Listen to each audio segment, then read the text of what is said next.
Okay, so the easiest way that I'm going to show you to take off these thumbsticks is with this soldering iron tip. This has been the very best money I've ever spent for taking these off. This has sped up the process so fast. It's so fast to get these off. Mine's really dirty. It's covered in solder, but it actually makes it a little bit easier to pull the things off. Because once this heats up, I just press it on, because it's got holes, so it lines up with the thumbsticks, and then I just press it on and it melts, it heats up all the pins at the same time, so then this just slides right out. So this has been the very best thing. I think it was like 40 bucks. I bought it on Amazon or eBay, I can't remember, but yeah, I will never go back.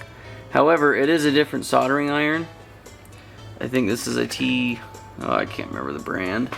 It's Fida, some Chinese brand, but it's a different type of soldering iron where the entire unit slides in here. I can't remember what it's called. I think it's like a T12 soldering iron or something. I can look it up and I'll just put it over the screen right now. But yeah, this has been the very best thing. So you should get one of these if you do a lot of controllers like we do, but I'll show you exactly how I like to do this.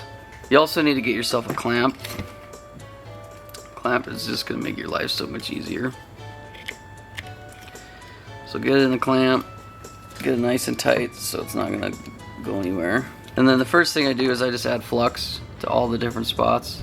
You need flux because flux helps the solder flow. So add flux to everything. And then what I like to do is I like to come through and I add some leaded solder.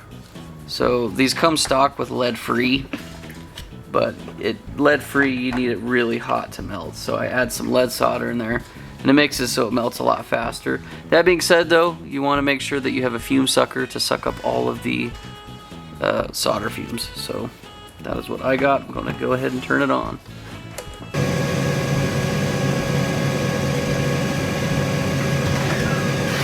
Okay, so like I mentioned with putting on these new thumbsticks, I like to add leaded solder to each of the joints.